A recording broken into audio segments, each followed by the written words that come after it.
And I may do that for Greenland, too. I may put a tariff on countries if they don't go along with Greenland, because we need Greenland for national security. So I may do that. I'll give you a little. Well, you said it, Sean. Greenland is essential for America's national security. The new domain of international competition is going to be polar competition. That is where more and more resources are being spent by our nation's adversaries and rivals, is the ability to control movement, navigation, lanes of travel in the polar and Arctic regions. Greenland is 25% larger than Alaska. Greenland is the size of 1/4 the continental United States. With respect to Denmark, Denmark is a tiny country with a tiny economy and a tiny military. They cannot defend Greenland. They cannot control the territory of Greenland. Under every understanding of law that has existed about territorial control for 500 years, to control a territory, you have to be able to defend a territory, improve a territory, inhabit a territory.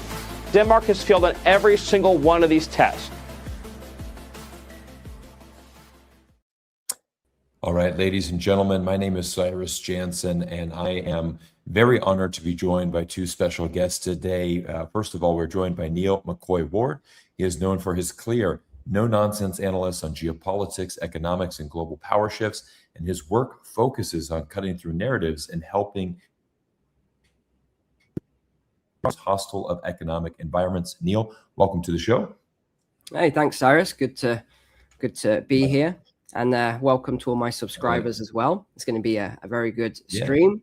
So good. Yes, absolutely. And we're actually simultaneously streaming on all three channels here. So Alex from Reporterfy Media, joining from the I Chong Ching channel as well. Alex, you're also known for your no BS geopolitical insights, and obviously Canadian citizen as well. So we've got a lot of stuff to talk about in today's stream. So gentlemen, I'm very excited about today's stream because I brought in some of the best experts I know.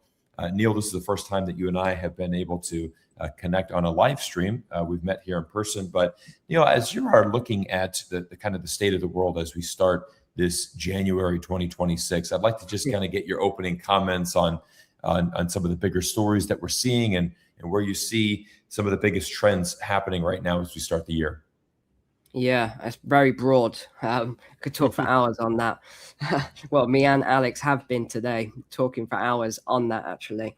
But yeah, I'd say what we're seeing now is this fracturing. We're seeing this new world order, as it were, but just not in the weird way that we often talk about. So what we're starting to see now, I'll give you an example. I was in the Philippines last month. Some little island, I can't even remember what it was called, but I was on some little island, and there was a conference at this hotel, and it was called ASEAN, ASEAN. It was an ASEAN conference. And there was all sorts of people from all these different nations, and they were all here at this conference. And I just got talking to a lot of people. They thought I was there at the conference. I said I wasn't.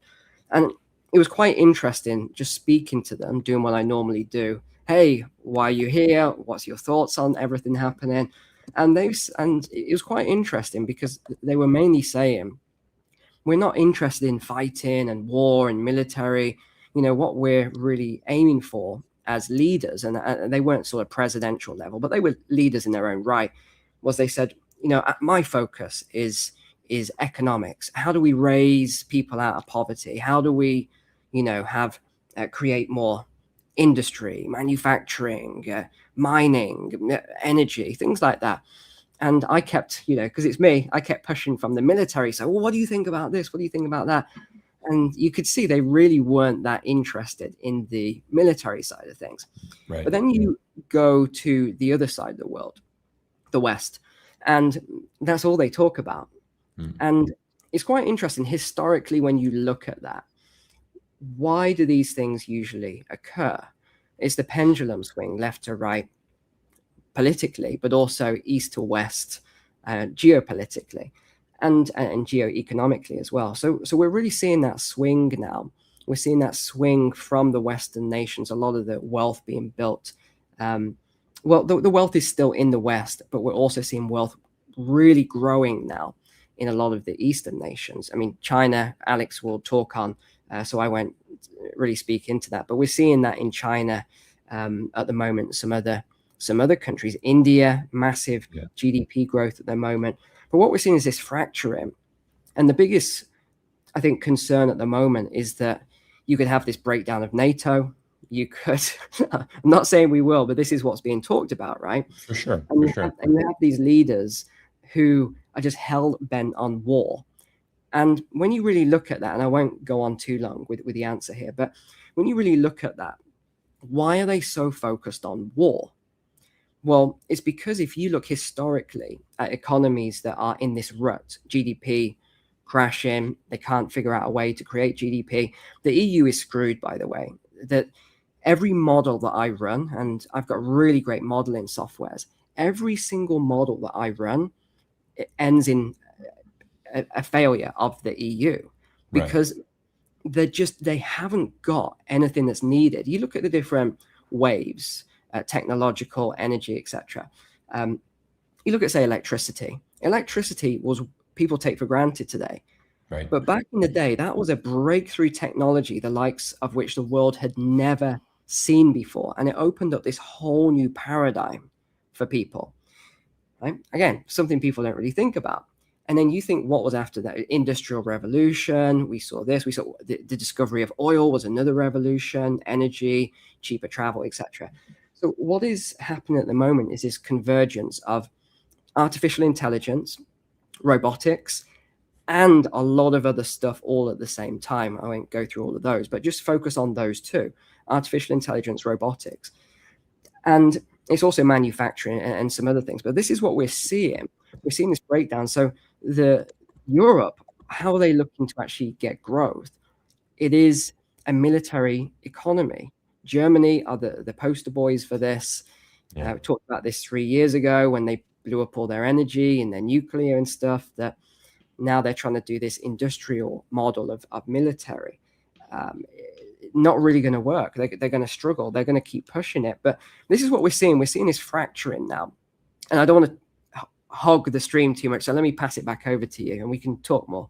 No, fantastic. No, thanks for the intro there, and very honored to have you come onto our stream here and join Alex and I. And Alex, want to welcome you in because Neil brought up some really good points there about how we're seeing this shift, from the West to the East. And I think all of us are very well aware that the 21st century is certainly Asia's century. We see the growth coming from China, certainly India, as Neil had pointed out as well. Also many Southeast Asian countries that are, currently experiencing a large economic growth. And I like what Neil said there, is that a lot of these countries, they're not really focusing on military specifically. It's about how do we grow these economies? How do we, prosper more? How do we get more wealth and obviously take care of our local people? Alex, I think it's well known that you're Canadian. I think that, we've got a very interesting situation going on with your home country, a country that I also lived in for 5 years. And, we've seen a deal now where, as Neil had pointed out, there's a new world order. We're seeing people shifting. And one of the most surprising developments of this week is certainly Canada basically saying that we are now shifting towards China for our future. I'd like to get your opening comments on that and how you feel about this as a Canadian citizen, because over the last 48 hours, there has been an uproar on Twitter. Many Americans and Canadians as well, really struggling to understand this. I'd like you to bring in some perspective on this and kind of give us your thoughts.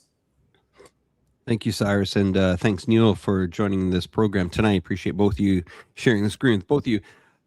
It's very clear we have to look across the pond in Canada and understand that people there are not happy, and you will get a division. Yes, of course, you will see the working class person that has been wiped out financially in the last 10 years, whether it's from pandemics or hyperinflation or even, tariffs that have been put on by our so-called neighbors. So when the backs are pushed against the wall in Canada, the Canadians normally come out, put on a brave face, and weather the storm. But there's a new sheriff in town here, and the Canadians, they're very kind of shy people when it comes to standing on the economic stage. And I got to tell you, I am not a big guy on Canadian politics whatsoever. But what position would you rather be in, my fellow Canadians? Do you want somebody that's going to come out and hit the ball out of the park like Mark did this weekend, your prime minister, or somebody that's just going to toe the line and say, yeah, we'll try it through diplomacy, we'll go in and negotiate? No. Cap in hand, this boy went over to China, sat down with the officials and said, okay, I'm ready to do business. I'm getting screwed across the border. I'm getting tariffed. I'm getting agreements being ripped up. My automotive industry is on life support. What do you got for me? Well, what have I got for you? Get excited, farmers in Canada. Get excited, the automotive industry, and get excited that, hey, China is the new game in town. And whether we love it or not, and yes, I agree with you, Cyrus, it is ripping on China's social media right now, the Canadian-China relationships. And yes, Neil and I had a little bit of a chat about this today, about, Mark Carney and his background, but just hold your breath, because I get it, Neil, I get it. But we need somebody to at least, good, bad, or indifferent, whatever, to at least have a pulse in the Canadian economy, because it has flatlined for the last couple of years. And just before the paint dried in China, he was on his way over to Qatar.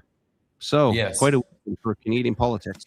Yeah, a big welcoming ceremony in Qatar. The Canadian flag was all over downtown Doha, on buildings, on skyscrapers, in the streets. I think it's a very bold move for the Canadian Prime Minister to make this shift. I want to tee up a question about, for specifically, we're talking about EVs. This has been a story that has, really transcended the world over the last 18 months, I would say, as far as the export of Chinese EVs around the world.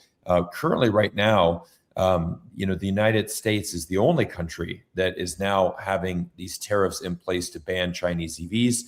Most other countries around the world have adopted them. They have been extremely popular. You go to a place like Australia, BYD, very large presence. I was over in Azerbaijan last year filming content for our project.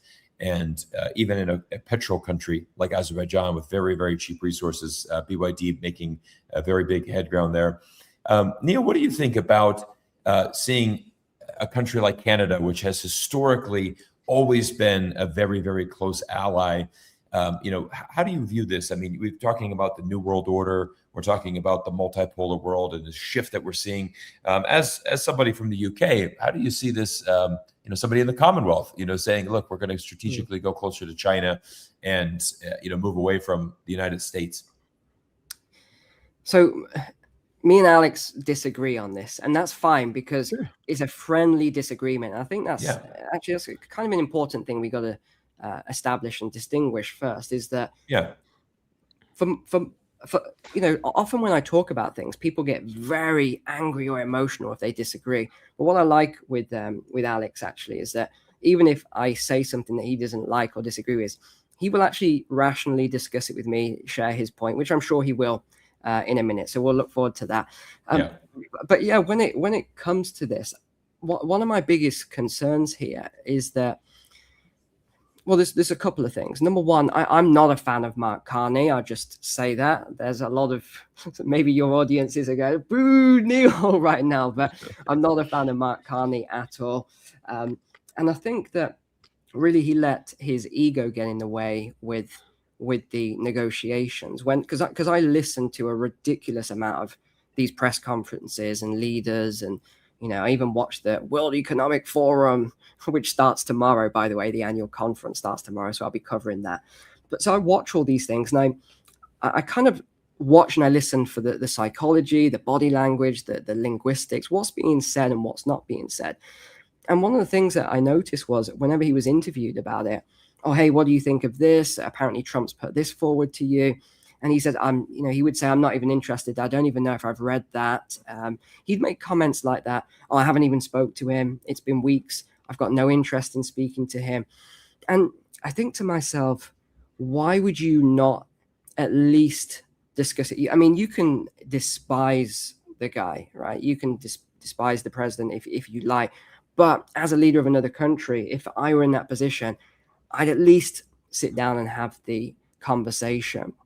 But the power isn't with Canada, even though it's, size wise, it's the GDP and the military. The thing is, the US has got such a big military. And you look again, historically, economically, whoever has the biggest military is usually the power player.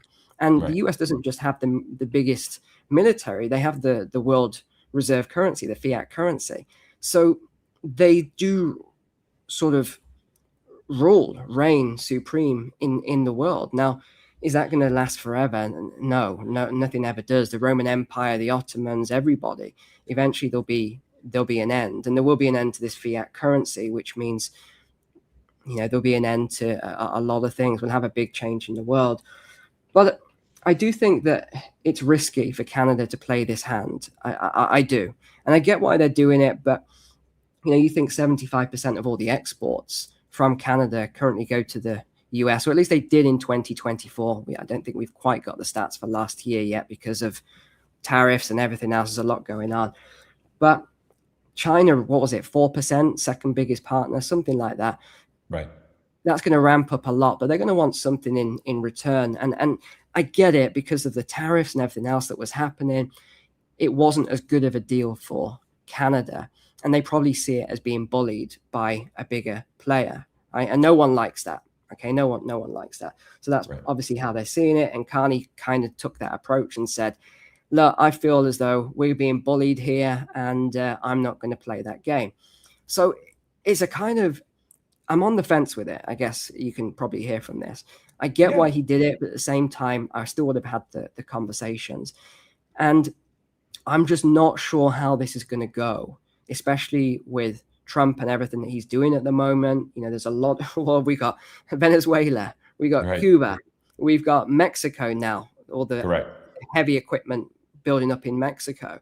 We're going to have China, Taiwan. I hope we can get into this as a topic. Sure. We're going to have the China, Taiwan. It's going to happen. Yeah. We've got all these different conflicts going on. And I think Canada's probably just a minor thing to the US right now, US leadership. So I'll say leadership rather than Trump's, but to the US leadership. But I think there's going to come a time when they say, okay, hold on. There's a lot going on here between Canada and China. And the US at that point may say, we see China as our biggest threat, which actually already is, I believe. But they're probably going to say, this is our biggest threat right now. China, Russia, Iran, North Korea as a sort of quad power. And I just think something they may say, this is not acceptable to us on our doorstep. Who knows? And now from an economic and a trade perspective, I don't really see it as a huge issue. But what if there's other things that start to happen? I mean, maybe we can throw it over to Alex and he can speak into it a little bit more. But Alex, why don't you jump in and share your thoughts? Because I know they're different to mine. Let me just add one thing. Yeah, I mean, I this is why you know what, it's really important for debate as well, is that I want to bring in people with different perspectives, right? So Neil, I appreciate your insights, and you have a fantastic channel. You're a great geopolitical insider, and the goal of this is never to bring in three people till we can just all pat each other on the back and agree on things, right? So I think it's always interesting because I'm American, Alex is Canadian, and you're from the UK, so we all are different parts of the globe. All of us are traveling around the world as well, so I mean we're all learning different things. I think there. I'm just going to add one quick comment, and then I'll throw it over to Alex for his topic. And Neil, we will get into Taiwan and China. We'll save that for the end, maybe to close out the stream today. But I think what a lot of people are failing to realize, in my opinion, is that I don't think this is Canada closing the door on the U.S. I mean, there's still going to be robust trade between the two nations. They obviously are very close allies, and I don't think that. This is certainly this is the end of the United States. We're going all in on China. Even Donald Trump yesterday, there was a very interesting news clip where he was coming off of a helicopter, and they said, Trump, what do you think of this trade deal? Mark Carney's signing a deal with Beijing right now, and he said that's good. If he can get a deal, with China, that's what he should be doing, for his countries. So it was kind of a very interesting comment from Trump, something that I wouldn't necessarily have thought he would respond like that. Yeah. But I think like the big thing is going to be, for example, we're going to see 49,000 Chinese EVs enter into the market. It's a little bit unclear on how that's going to actually, pan out. On one side, I think a lot of Chinese or Canadian consumers would say, wow, I would love to buy an electric car for $10,000. And if I do, it could change my life. That's going to really help me in my finances. Or does that open the door and say, okay, once 49,000 come in, that's a crack in the dam. Now the entire country's flooded with Chinese EVs. We know that China produces a ton of EVs and exports them around the world. Does that actually backfire? Does it actually hurt the Canadian, automotive industry as a result? There's a little gray area there. Obviously, we don't know how it's going to turn out. But I'll turn it over to Alex to get your thoughts on that, Alex, because I know, obviously, we know you're very bullish on China. And I think it's a very interesting play because, like Neil had said, the United States is Canada's top trading partner. I think that's what the sentiment on Twitter is a lot of people are saying, look, like Neil said, hey, Mark Carney, you need to at least have a meeting with Trump. You need to at least sit down with Trump. That is our biggest ally, and it's our next door neighbor. But Alex, give me your thoughts as we continue this debate. Yeah, it's interesting, and I appreciate the diversity of people we have on sharing screen. I think for the viewers should know that over the last couple of days, Neil and I have done walk and talks together. We're good buddies, and we have chats about this. This perspective I have from China is not coming from me sitting in my living room in Canada. In fact, I've lived in China for the last 6 years here. I've been trading in the import-export business in China since 1999. I've seen things change. And I understand we have the people that say, big bad China, they're going to steal our technology, they're spying on us, they're stealing from us. For some part, that did happen. But as we move forward into 2026, we have to look that this is not a China that we can manipulate. This is not a China that is going to be bullied. And this is a China that I think if we play our cards right and are smart, we can come out on top. Now, the American first strategy was all about bringing manufacturing back to the United States. That was Trump's agenda. A lot of his core didn't want wars, even though we're seeing a lot of them now. So enter Canada into this.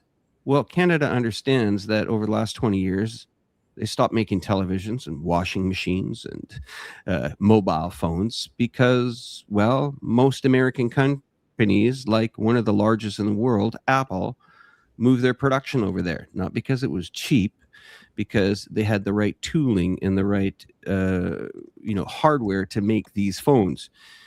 And we have to remember that a lot of these profits are enjoyed by shareholders of Apple, who are a lot of Americans and a lot of people and mutual funds and hedge funds that owns these shares in these companies. So a lot of the profit does come back to the United States, maybe not necessarily to the guy working in the factory, but to the bottom line, to people's balance sheets at the end of the year when they do their taxes and they see a rise in share prices because the profits have come back to North America. So I have the can't beat them, join them strategy here. And I'll just give you guys a quick rundown of the new energy vehicle market and what that means. I saw Doug Ford come out, with a megaphone on the weekend and just say, this deal is going to be absolutely terrible for Canada. First, Doug, calm down, because there's nothing. Is it Doug or Rob? Sorry, I get both of the brothers mixed up. Sorry. One passed away, right? Sorry, correct me. Jesus. Okay, anyway. Mr. Ford expressed his concerns about the new energy vehicle market. Well, first of all, these 49,000 automobiles are going to be sold under 35,000 Canadian dollars, which means that there's no other Canadian product that will compete with that. So we're talking about an entire, market that is not even there yet. Now, that makes up, as Cyrus said, about 3% of the total sales of Canadian cars. Now, this is new energy vehicles. Canadian consumers can very quickly say, these are garbage. We don't want them. We're not going to buy them. They're unreliable. And that is the end of the, we'll call it test pilot of 49,000 vehicles. And it's game over. And okay, you win. Or what can happen is, what I've seen in the last 6 years in China, an automotive industry that has completely been started from scratch and is very exciting. And I'll tell you, Ford, General Motors, a lot of these North American suppliers, look at the bottom line from, and Cyrus, you can vouch for me on this one, from 2017 all the way up to about 2022, Americans were dumping so many automobiles into the Chinese market that they were just, you couldn't make enough of these automobiles from North America. That tide has changed. The average person that wants an automobile now here in China, market of 1.4 billion, wants technology that is equivalent or even better than Tesla. And I'll tell you, there's a lot of Tesla being sold here in China as well. So, you know, it's really hard to imagine it until you've come over and seen it. I was a skeptic. You know, I'm a Canadian boy, man. I was, you know, let's get the cars out. Let's put the petro in. You know, I had a Trans Am. I had a Mustang. I had all these, you know, American muscle cars. And when I came to China, Prairie Lands, buddy. What's Saskatchewan that? Saskatchewan Rough Riders, right? And I actually laughed at the new energy vehicles when I came to China. I said, there's no way you're going to get me into a golf cart with batteries, right? Until about 2022, 2023, I called an Uber, or we call it Didi over here in China, and I ordered a premium, and this car arrived, and it said BYD on the back, and I never heard of it. I thought, oh, this is cool. And I got out, and I said, wow, what a car. I'd like to buy that. It's so cool inside, and it rides so smooth. So I got out to look at the plate and see where the tailpipes were, and I said, uh-oh, that cannot be a battery-powered car. That can't be a new energy vehicle. And it was, and I have to tell you that was the moment where I said, uh-oh, we either better adapt, invite these guys over, collaborate with them, or kiss our vehicle industry goodbye. And that's just a note for me, guys. I'm just telling you like it is. I got no skin in the game. I'm not a shareholder at BYD, but I'm just telling you that we have this opportunity to innovate in Canada. This isn't about, selling these vehicles for Greta Thunberg and, saving the planet. No, this is about technology that it's coming, and you guys will see it, and you can vote with your wallets. You can just say, no, we don't want them, or embrace them. And we have an advantage over America if we do it. Yeah, I think I'm going to add some comments in here, because I think you brought up a good point, is that this is going to be a test pilot, right? We're going to have 49,000 EV cars come in. And if Canadians are saying, look, we don't want this, we don't trust China, we don't trust the technology, we don't want to have this in our country, they're going to sit unsold. And like you said, this would be a failure. And then they're going to go back to China, and there's the end of the discussion. I have a feeling that they're going to sell out, simply from the standpoint that we know consumer behavior, and consumers want the best quality for the best price. But consumers are not interested in geopolitics. Consumers could care less if a product comes from China. I was at CES and the Consumer Electronics Show here in Las Vegas, and I met with Hisense, which is one of the biggest TV manufacturers in the world. And their price point, and actually the difficulty of starting a brand and actually tapping into the TV market, the television market, is obviously extremely saturated. You have so many of the big players like your Samsung, Sony, LG, many established, TLC, many established brands. But Hisense has been able to really penetrate that market simply because they offer a very good product at a very good price. So, but again, I like the kind of open end here, because we can let's see what the market dictates, right? I could be wrong, right? They could, Alex and I could be wrong. They could be completely Can unsold. I add to this? Cyrus? We will also hear that, and this is a very good point, and I want to bring it up. And I believe it's somebody from Neil's channel. Importing cars from China is not the problem. The problem is they are hugely subsidized by the Chinese government. I get that point, but so is General Motors bailed out for the billions of dollars by Canadian taxpayers, which we have not got our money back. So everything is pretty much fair game here. I agree with you, Cyrus. Canadians can vote and say, you know what, these cars are garbage. We don't want them. And it's the end of new energy vehicles in Canada, just like that, guys. So if you don't want them, no problem. Don't buy them. But if you do find that this is a new technology and embrace it, we still have time to save our automotive industry in Canada. And I would love to see us be a profitable automotive industry, because our neighbors down south, the Americans, nope.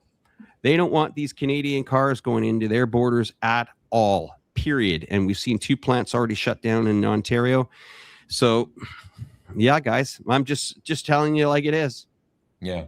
All right, guys. I want to switch topics here. First of all, I want to say we've got almost 3,000 people here in the stream from our combined 3 channels. So if you're wherever you are tuning in, make sure that you subscribe to that channel. Check out the other channels as well. Very honored to have Neil and Alex here on the stream today. But we've talked about Canada. I want to shift over to Europe right now. And Neil, you're obviously very in line with what's happening right now. You've got a lot of good insights, but I want to talk specifically about Greenland, because this is something that is a continuing story. We have seen Trump send out a message that the United States needs Greenland for national security. He has not backed down from this. Actually, as of yesterday, he is now going to pass an additional tariff against 8 different European countries, to apply pressure to them until the United States can acquire Greenland. There's a very interesting dynamic going on. I mean, I know that you're big on the military, and we know the United States is the biggest military power in this battle. I mean, it goes without saying that obviously Denmark, or even the entire European Union, NATO. I mean, NATO, is primarily an American-backed military force. So, but we're looking at a very unprecedented thing in geopolitics, in the sense that the United States wanting to potentially even forcefully take Greenland, which would be a very interesting thing for NATO. A lot of people are ringing the alarm bells. So give me your thoughts on the on the Greenland situation, how you see this playing out in geopolitics. Yeah, I'm glad you asked me to talk about how I see it playing out rather than how do you see it, because it is a minefield, really is, right, with the ownership and, again, the claims of this is an outrage and everything else. And then Trump says, well, they landed a boat there 500 years ago and whatever. The whole thing is crazy. It really is what's going on. But, yeah. And I think, again, when it comes to some of the leaders, I do find some of them quite inept in the decisions that they make and the actions that they take. So it's kind of as if they're doing something just to show that they've done something. And what they should have done is they should have got the lesson when Japan said, Japanese prime minister talked about, the support for Taiwan over China, right, etc., independence, etc. And what happened was, and we're actually seeing this right now in Asia now, that another thing we should probably clarify, when Alex said, oh, right here in China, I'm not in China, by the way, ladies and gents, I'm not in China. I'm in Thailand right now. But what we're seeing this year is a huge influx of Chinese nationals here in Thailand, like a ridiculous amount. Why? Because the Chinese kind of vote with their pocketbooks if the government because they'll listen to what the government says. Alex may disagree with me. We'll let him talk after. But what I see is that they do what the government says. So the government sort of started cutting off, or maybe the companies cut off the travel routes into Japan, or they made it very difficult. Some of the cruise lines as well, very difficult. There's a lot going on. And I think Japan's economy will suffer slightly over one comment. Now, again, I don't want to get into all of that, who's right, who's wrong, etc. The point I'm trying to make is, you look at what's happened in Europe now, and have I still got you guys? Yeah. Okay, Alex, your screen's got back, by the way. Okay. Engine battery. Okay, so here's what I think the Europeans missed. Okay, so they did this token gesture, and they said, this is an outrage. We're sending troops to Greenland. Well, the UK sent one troop, one officer. And France has sent 13 to 15 troops. Right. Another country sent 2 troops. Another country sent 1. So those are the 8 countries you're talking about. I just want to give some context so everyone understands what's actually happened. So it was a token gesture, and I actually thought it was quite clever what they did initially. I thought it was a very strategic, intelligent move, and the move was, oh, you're absolutely right, President Trump. We're going to send troops to defend Greenland. But here's Greenland and here's Russia-China area. Where did they put these troops? It wasn't up there, right? And they're there to plan and how do they defend against the US and everything else. So it was a good kind of plan and strategy verbally, but practically it was obvious when you look at it strategically. Any military sort of intel person can see that and say that's what's actually going on there. It doesn't make any sense. You sent one soldier. So what I think was the mistake was, if they were going to do it, they should have done it properly, right? Send in a ton of troops, equipment, etc. Don't send one soldier as a token gesture, because what did Trump do? He looked at it and he said, okay, so you're going to go against what I've said again, right? Whether you agree with it or not, I'm not getting into that.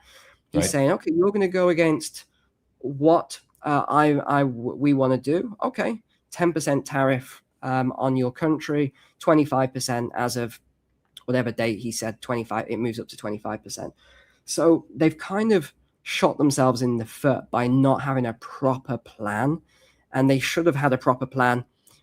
If they're going to go against the plan and support Denmark, then they should have all come together and come up with a proper plan. But you see, what they did was, because you get a lot of virtue signaling, was, okay, we disagree. I'm going to say I disagree because my poll is liked by 10% of my country. Keir Starmer of the UK. That's his polling right now. Approval rating, 10%. So it's a token gesture. Oh, I'm going to stand against this bully, kind of is what he's saying but not saying.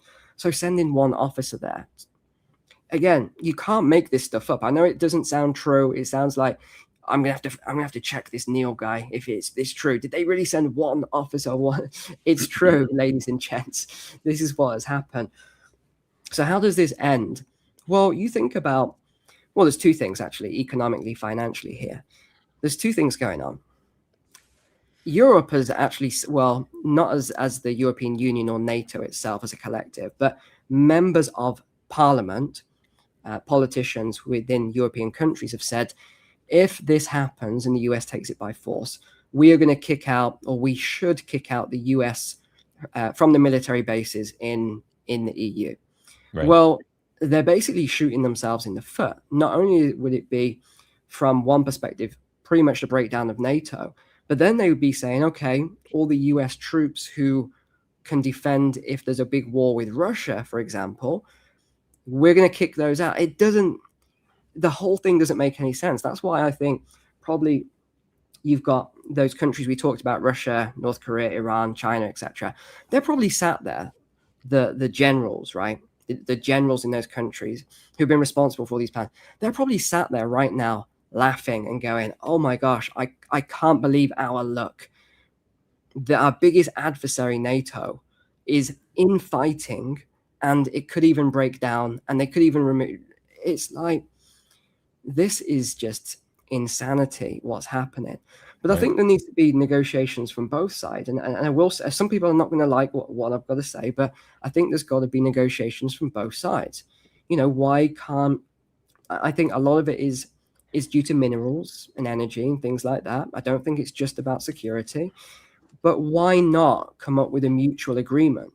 Why does the US have to have complete control and ownership of the island? That's the question I've got. Why not come up with a mutual agreement that, again, the islanders agree with as well? And sometimes people don't think of the. I'm just gonna say. I'll rebuttal that. Yeah, people don't think of the little guy. So I actually live on a very small island, tiny island. Most people will have never heard of it unless they watch my channel. It's called the Isle of Man, and it's in the Irish Sea. And I mean, it's tiny. It's a little speck. Not many people live there. Same sort of population as Greenland. And I can tell you, we hate it when the UK government gets involved and tells us all this stuff, right? Because it's an independent country, but the UK government has some sway, even though everyone says, oh no, they don't, and the politicians say they don't.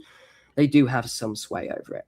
Yeah. So I could kind of understand that, you know, the Greenlanders as well. They don't like Denmark controlling it. They don't want the US controlling. They want to be self-governed and everything themselves, and they want independence. So I can actually see it from all three perspectives and try and take a neutral stance on it, which people get upset by whenever I'm neutral. They're like, no, you should be, you get very emotional and stuff. But go ahead, Cyrus, what you were going to say. Oh, yeah. I mean, I think there's a couple points that I think you brought up, as well as I think, when we're looking at the potential of NATO collapsing, this is essentially what, Putin has been dreaming of for the last 20 years. I mean, this has been, again, this was the main reason for his invasion into Ukraine, and really, the entire purpose of this war is really to prevent Ukraine joining NATO. So if NATO is gone and it dissolves itself, then that's certainly a big win for Russia. And I think the interesting thing here is I recently did a video about Greenland where I really started digging a lot more and doing a lot of research, and actually a very fascinating article that I found from these researchers from the Arctic Institute. And what they had concluded is they said, actually, the whole mineral idea of that there's some kind of gold pot at the end of the rainbow in Greenland, that it has all of these vast minerals that are going to be easily, that the United States could extract. And this, of course, was the big storyline in 2025, right? We saw China temporarily ban the rare earth minerals sales to the United States. Now, just for some context, China is the only country in the world that can actually purify these rare earths to 99.9% purity. And I learned about this. This was quite interesting. A lot of countries can actually process these minerals to about 99.5, but that extra 4/10 there, that is all the difference in the world. To get from 99.5 to 99.9, that is a huge difference. And when you're talking about semiconductors and these missiles that they're making and all the kinds of materials that you need. So China's the only one in the world that can actually do these high-end processing. And so there's a bit of a reliance that the United States and every country in the world, for that matter, has on China to get access to this. So that was, for lack of a better term, a trump card that China had. They certainly played that initially. They did actually, allow those minerals to be exported back to the United States. But this is the whole kind of thing that we're hearing on social media. Hey, if we take Greenland, we're going to get access to these minerals. Immediately, it resolves the problem with China. But the problem is that here's the interesting research from the Arctic Institute. So most of these minerals are buried under the ice sheet, which is a mile thick. And actually, they said that it is some of the harshest conditions of the world. So you have a problem that it's almost going to be impossible to extract these minerals. Even the United States, even if you're going to put hundreds of billions of dollars into this, it's still not really feasible in order to do that. They said, if it was feasible, private equity would have already gone there because capital doesn't miss opportunity. And so there's a big issue here. And I think, in my opinion, is you have Trump, where I believe that he wants this as almost a kind of something an accolade that he can add to his reputation and to his career. Look, we expanded the American empire under my rule. Greenland's a large piece of land. So imagine if the United States were to acquire that. It's like, hey, we just grew the United States by 20% or whatever that percentage would be. I think that you talk about the agreement. I think the United States already has an agreement with Denmark, right? I mean, militarily, the United States can do whatever it wants to do in Greenland. At one point during the Cold War, the United States had about 15 different military bases there, as that threat with the Soviet Union was very large. And then systematically, since the collapse of the Soviet Union, we've seen the United States actually withdraw these bases because there hasn't really been a need to be there in Greenland, right? The weather is super harsh. There's not really a military threat from China or Russia in terms of acquiring Greenland. Both countries don't want to acquire Greenland. They're certainly not going to do anything militarily. I think the more thing is the trade routes, right? It's do we want to have submarines from China and Russia, in those waters? Do we want to have trade between Russia and China going through those waters? I think that's more the debate. But I agree with you. I mean, I love that you brought in the analogy of the Isle of Man, because I think that's exactly how Greenland operates, right? They're an independent country, but yet they're still technically under the Danish crown. They are independent, but yet technically they have Danish passports. So it's a bit of a gray area, when you look at the Greenlanders. But I think it's big protests that we saw today, in the capital city of Nuuk. We saw, many Greenlanders taking to the streets. And I think the key thing here is if the United States wants to acquire it, I think there's a process for that. I mean, obviously, it's having a discussion with Denmark, having a discussion with the Danish people. The last poll that I saw, 85% want to remain with Denmark. So I think that's a big thing that we need to respect, right? The right to self-determination. That's something that the United States government, we preach these values around the world, right? We know we need to respect people's opinion. We need to respect, a group of people should have the right for self-determination. That is a universally accepted, human right. So, I mean, again, I think there's a process. I don't have any problem with Trump and the U.S. government talking with Denmark and European countries. But, ultimately, I think if it resorts down to a military action, my fear is that this would, very much undermine the credibility of the United States. And I'm a U.S. citizen. Obviously, I want the best for. I'm very worried about going down the wrong path. And I think the wrong path would be certainly taking military action or using aggressive force to acquire an asset that, in my opinion, isn't very strategic. I don't think that it's, a measure of national security. If you listen to Trump and Stephen Miller, they act like this is the absolute vital piece, for American security. I mean, again, we've had great relations with Denmark. We can basically, do anything we want there on Greenland anyways. That's kind of my 2 cents on the matter. But we'll flip it over to, just to wrap that point up. So, I was mentioning there's two ways economically. Sometimes I go off on a, I go off on a run. But I think how they're probably looking to do it is just a direct offer, right? That's probably one way they're doing it. But the other way is you're talking about militarily, or this would be bad militarily. But if you think about what's actually happening now, what are tariffs? If you think about it, tariffs in the way they're being used now, the 10%, the 25%, they actually are a form of warfare, but on the very lowest level. They're like the very, very lowest level of control. So what you're actually going to see is as you think how much money this is in tariffs. It's huge numbers. So in a way, what Trump is actually doing here is putting this pressure, economic pressure, onto these countries, these 8 countries you mentioned there. And they are, in effect, going to inadvertently pay for him to purchase Greenland in a way. And I bet they're thinking in that way right now. I bet they're thinking, hold on, wait. I've heard that theory, yeah. Yeah, hold on, wait. We're actually going to end up paying either way if we do it. So he's kind of put them in this very difficult position, which I think partly they fell into a trap there with the 1 or 2 soldiers from each country doing. And then, of course, Macron's military threats over the weekend against the US is another big one. I just think this is really escalating and should probably calm down a little bit and go to the negotiating table.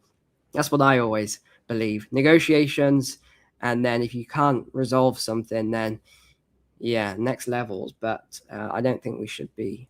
No.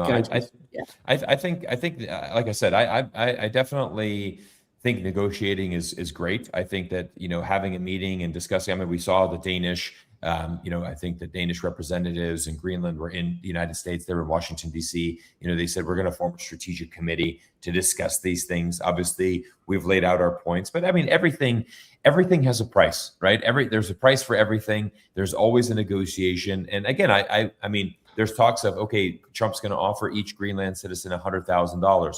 I've heard it could be up to $1 million. I mean, I'm sure if you offer 57,000 people $1 million, they would take it. Like you said, I mean, there's a good theory there. We're going to charge you this tariff. The revenue that we get from the tariffs, we're then going to turn around and purchase that. So maybe it comes from the tariff.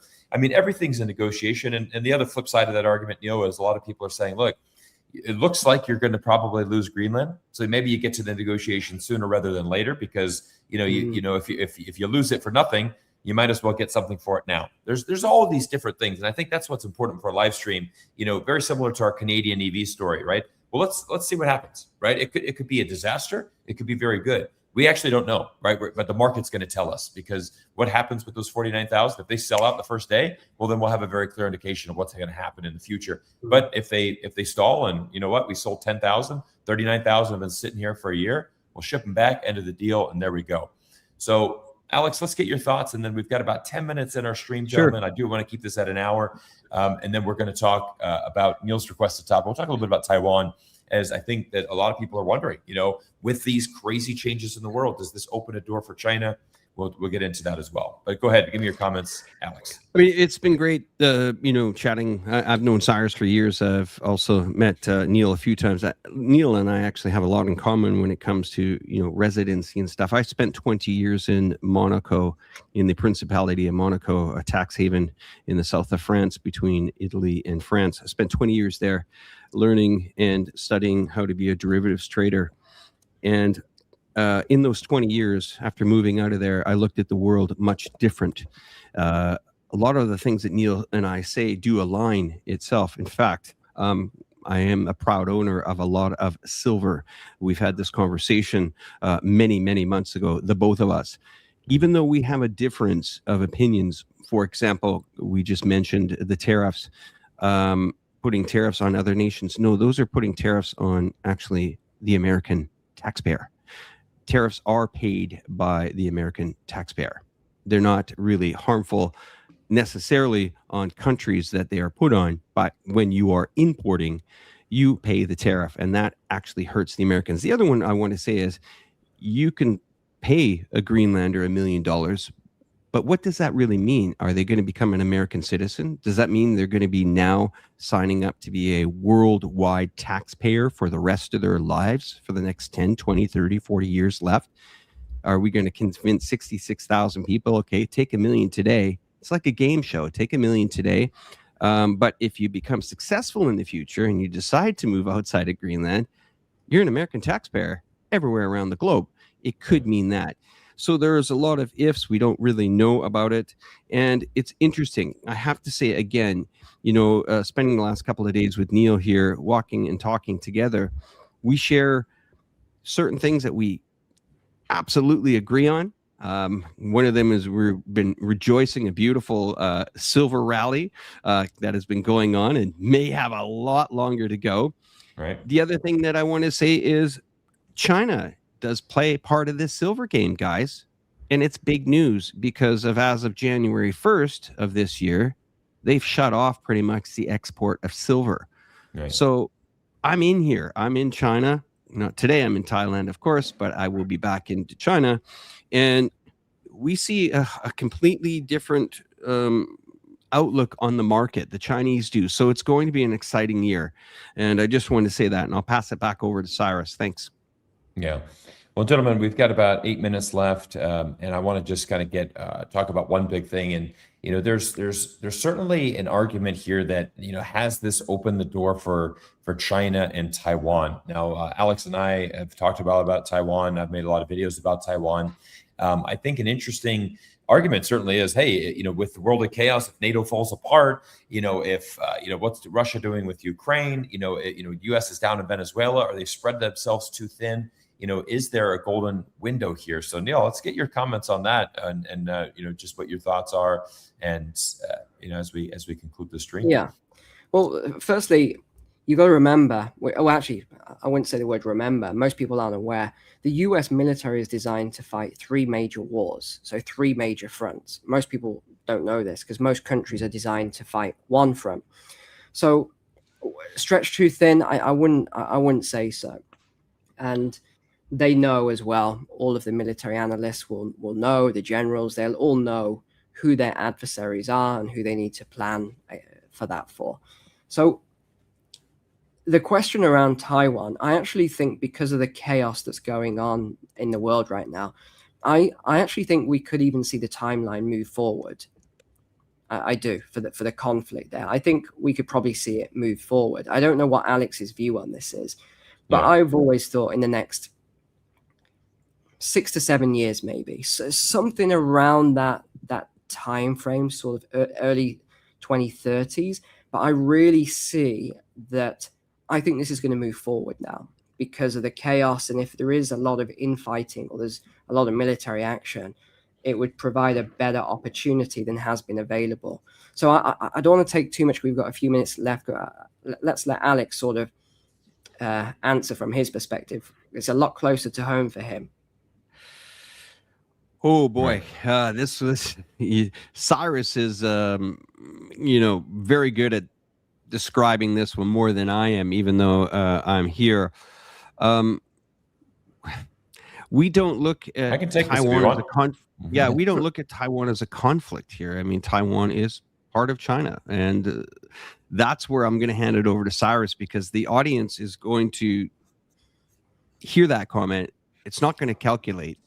But that's where I'm going to pivot to you, Cyrus, on this one. You know how to handle this much better. Well, I think I think this is a very interesting perspective. So I had a chance to interview Professor Jiang Sui-Qin, who is one of the fastest growing geopolitical insiders here on YouTube. He has a fantastic YouTube channel where he uses game theory to analyze what's going on in the world. He's a professor in Beijing. He very much predicted how he kind of came to fame was he predicted that the United States was going to strike Iran last year. He had made some videos about this, predicting this, and that's really where his channel just blew up. And he has a lot of interesting perspectives. So I sat down with him and I asked him, what is your thoughts on Taiwan? And he said, strictly from a game theory perspective, it doesn't make sense for China to attack Taiwan, because what do you gain in return? And I think, we're all investors, right? We're talking about the silver market right now, and obviously a great bull run, and by the way, a lot more to go. I think we've seen precious metals, explode in the last year. I don't think there's any shortage of that. But going back to Taiwan, I think the issue here is, the question is, what does China have to gain, right? You see robust trade between Taiwan and China. A little known fact that people don't know is that, Xi Jinping, before he became president, he was actually the provincial leader of the Fujian province, so he was there for almost 19 years. He would speak fluent Taiwanese. His main goal there was to actually establish a much closer relationship between China and Taiwan for the most important thing, which is trade. I think the issue is we can take there's going to be different opinions. Is Taiwan a country, part of China? People have different views on that. Mm-hmm. But the issue is I think one thing we can all agree on is that Chinese people will certainly look at Taiwanese people as their brothers and sisters. I don't see a situation where you have China just all of a sudden rolling in with tanks, starting a military conflict, something that was going to result in a loss of life or this strict military battle. I think that, it would just really subjugate China to becoming a pariah state. If they really were to do that, there's just nothing to gain, right? You have everything to lose and nothing to gain. So for me, I don't think the threat's really there. I don't see China saying calculating, wow, look at the world right now. It's in chaos. NATO could collapse. Trump's just overtook Venezuela. This is our green light. We're going to go for it.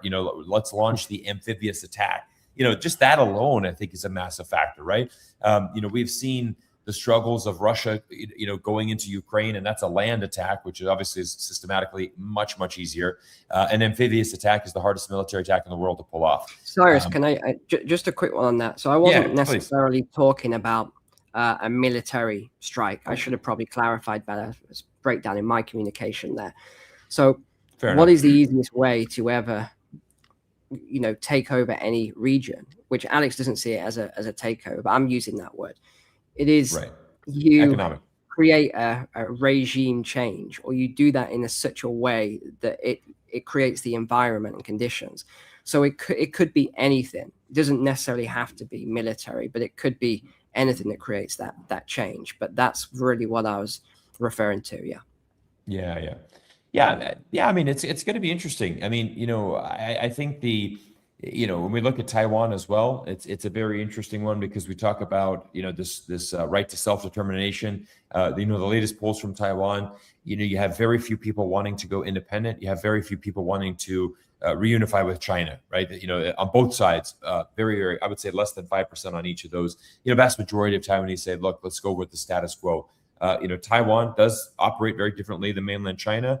There's certainly a different level of experience and freedom that's available there, but it's also, I think when you go to Taiwan, it's a very interesting one. I spent a lot of time there, and it is definitely a lot more. Taiwanese people aren't worried about this. I think that's the key thing that I want to say. I remember The Economist saying, "Hey, Taiwan, the most dangerous place in the world." That was a very famous magazine cover a couple of years ago. And I guess you could say it has the potential to be. I guess if China were to launch a strike. But I think, that's a good point, Neil, bringing in, is it going to be, an economic change? Is it going to be, a regime change? Something not necessarily militarily, is it something else? That's we'll leave that to be seen. Gentlemen, I'll just go around, let's do a closing comments here. We're at our hour mark, but I want to let you guys a last little time to close us out. Now we'll start with you, Alex. Oh, we're starting with me. Okay. Well, thanks again, Neil, for the last couple of days here. Walk and Talks. It was fantastic. I've learned a lot from you as well. Shared my ideas. Some things you've changed in my mind. Some things hopefully changed in your mind. But that's the beautiful thing about being able to collaborate with smart people and meeting them in person. I know sometimes we know mostly each other from behind the screens, but that's the beautiful thing about collaborations and having these live streams, that we have the ability to talk through things and educate not only ourselves, but also our audiences. And thanks again, Cyrus, as well, for your professionalism in putting these live streams together. Thanks, gentlemen. Oh, yeah. You're most welcome. Most welcome. Yeah. No, it's been great. This is the first time I've ever done a stream to my channel, your channel, Alex, and also this will go on probably 5 platforms for me once the stream has ended. I didn't want to gamble on streaming to all of them at once, but so I'll upload them to everyone else. But no, I think closing remarks then are, I think we're going to see a lot of instability as we go forward. I don't think that the name of the game is safe, secure. Everything's going to be easy riding. I think we're in for a decade still of some instability, more conflict militarily. We're going to see more breakdown of the currencies, the weakening of the currencies, meaning the commodity super cycle is going to ramp up. Commodities, tangible assets. We could talk all day on finance and investment perspectives, but yeah, I think we're in for a rocky road ahead, and everyone should really prepare for that. Don't bury your head in the sand. That's the worst thing to possibly do. Prepare, really prepare. Educate yourself on different perspectives. Rather than getting upset is what I'd say to my subscribers as well. Right? Don't get upset because you agree with something. Just ignore. If you don't agree, you don't agree, and that's that. But take the good stuff and forget about the stuff you don't agree with. You don't have to agree with everything anyone says. If in fact the world was like that, I'd have no friends. Yeah, absolutely. So I think, just that's probably a good point to end on. And back to you, Cyrus. Yeah, thank you. Well, Neil, I want to say thank you so much for joining our stream. You bring in a great perspective, and I really enjoy our company here. And Alex, always a pleasure to be with you as well on the stream. And like I said, I don't want to bring everybody here in the stream that, we're all going to agree to each other and just pat each other on the back and, sing Kumbaya. I think it's important to have discussions. And I like what you said, Neil, as far as, don't get upset. We know the world is going to be unstable. We know 2026 is going to be a chaotic year in the terms of geopolitics. I mean, we're 18 days into the new year, and I don't think we've already had like a year's worth of news stories and headlines and crazy developments. A lot of times that creates anxiety for people. It creates an overwhelm, but it also creates a tremendous opportunity. And so I think I really like your words as far as be prepared, do your research, and look at this in the bright side that, hey, there's going to be some amazing opportunities here as well if you educate yourselves and you get that knowledge. And that's exactly what we try to do on all 3 of our YouTube channels. So, gentlemen, I want to say thank you all for this amazing stream. We're going to end it there. Thank you, everybody, in the chat, people that were donating on the super chats. Our audience is amazing. Obviously, these channels would not be what they are without you. So thank you all for giving us your time. It is your most valuable asset, and you spent, many of you, an entire hour with us here today on YouTube. So I want to thank you for that. We're going to end it with our classic, drone shots of China. Just a nice little outro. We'll be in the chat section here, but nice little show ending. So thank you guys so much, and we look forward to seeing you guys in our next stream soon. Cheers.